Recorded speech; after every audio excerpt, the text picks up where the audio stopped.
Hi guys, and welcome to another exciting video with your girl Efuakorea. It's been a while, but I'm back. In today's video, I'm taking you guys back to 2019 when I had my school project work. So this project focuses on children and the health risks that has to do with children engaging in scrap activities at the Agbogbloshie scrap yard. It used to be a scrap yard, a dump site, but now it's no more. In 2014, Al Jazeera made a statement that the Agbogbloshie scrap yard was the most toxic place in the whole world. Now, having children dealing in these activities, what are some of the health implications that comes with it? So my team and I took it upon ourselves as a project work and an approach to inquire about the health implications that has to do with children working at this site. This project really took us through so many emotional up and downs. We were exposed to so many things. We were able to learn so much about the lifestyle of people who live at the dump site. So before this project started, my team and I made visits to the dump site to have an engagement with some of these scrap dealers and these children to gather some information on their day-to-day activity at the scrap yard.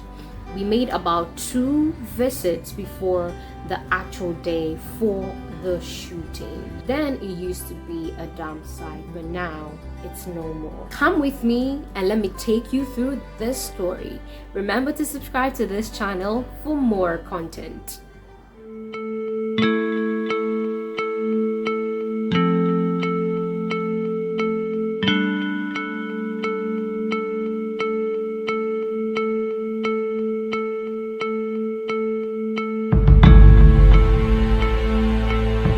This is the Agbogbloshie e-waste scrap yard, known as the world's most toxic place. It is also the final destination for electronic goods disposed legally or illegally. My team and I are here today to inquire of the knowledge of children who involve themselves in this trade, the health implications that poses as risks to these children, and the measures that can be drawn to help these children. Here you can see electronic products such as computers, mobile phones, fridges, and TV sets all over the place. It is an eyesore here, and we're here to do more work on this project. This is a student documentary project by students of the Ghana Institute of Journalism.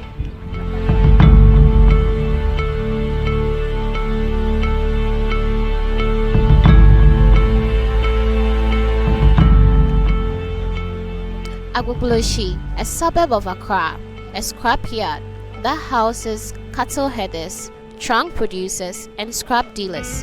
Every year, a percentage of electronic waste from developed countries end up here.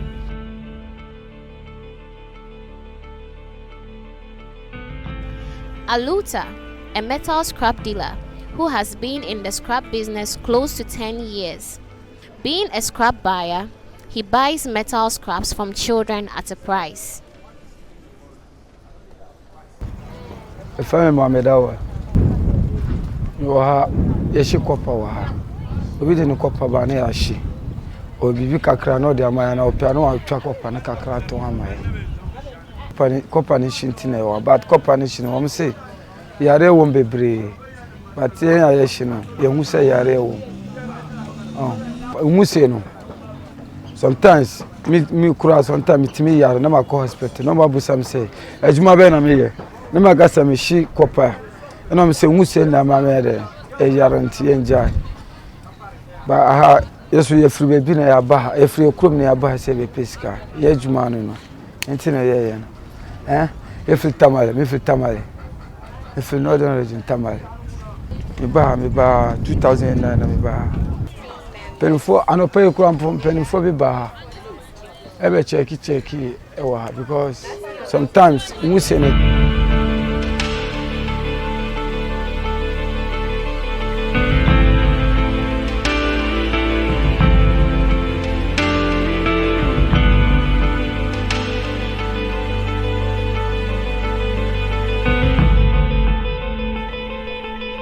Kojo Asamoah, a 13-year-old who finds himself dealing in electronic waste at the Agbogbloshie scrapyard.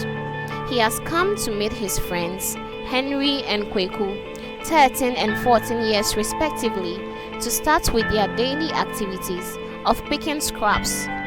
They come every morning to this dump site so that they can also make some money.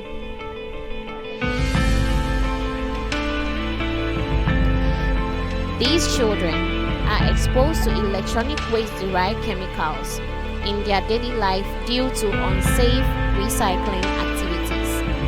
Living and working at this dump site has caused these children to have pale skin and discoloration of the eyes. The children are exposed to toxic chemicals like mercury, cadmium, lithium, and arsenic from burning of e-waste products. Because maybe we'll be 7 or more assembly. Not time in open school. You want 3 and 4. Yeah, but how bad? I'm a study. Opa, when you say, Jana would now, and it was seen, would you know when you say, and yeah, ma, so we are calling, when you say, and yeah, ma.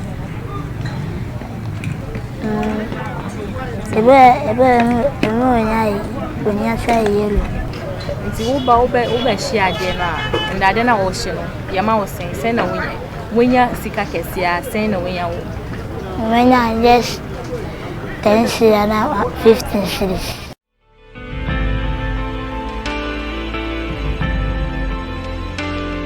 Following the findings made, an expert from Environmental Protection Agency explained key factors regarding this issue. The issue of Agbogbloshie, as we know, has been a bit of historical, and it has been our own collective, I would say, contributing to the menace at Agbogbloshie. So, knowing Agbogbloshie and the issues of e-waste, and then having kids being involved is unfortunate. But it emanates from parents being involved in the activity and their children helping them to do that same activity. Of course, we have other kids coming from other neighboring communities also involved in the activity, and it boils down to livelihood. So they are just living for themselves, and the activities also contribute to climate change. The smoke issue has to be addressed, and is a practice of actually recovering some of these materials. But I must say, Agbogbloshie is not only an issue of e-waste.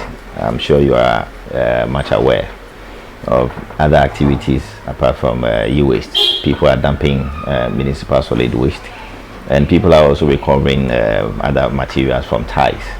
So the issue of Agbogbloshie and emissions to air or pollution from air is not only from e-waste but from other burning of municipal solid waste, and I think that we need to find a lasting solution to our waste management issues in that particular area. Actually, EPA is collaborating with a lot of institutions, and our role has always been collaborative. We don't do our things alone, so the assembly is a key partner. And this whole issue of curbing the issues at Agbogbloshie has to do with the implementation of the Act 917 that we passed in 2016. That is seeking to control and then also find ways of dealing with e-waste, how they are being managed. Because we found Agbogbloshie to be the center of some of these issues that have been discussed in terms of e-waste management in Ghana. So their activity is the one that has made it a bit bad for the environment in terms of the way they actually recover some of these items. Kids are exposed because of the method that they used in recovering. We are partnering with GIZ and also the AMA in putting the permanent structure for some of these activities. So the process of dismantling some of these products also brings about these cuts and kids being involved. We've actually had some discussions with the association to, as much as possible, avoid the use of kids participating in their trade, so that at least we can avoid that and they can go to school as they have to. These findings observed proves that these children are at higher risk of contracting severe health implications. The children need help, and any form of help to get these children out of this trade will greatly benefit them all. This is a student project documentary by students from the Ghana Institute of Journalism.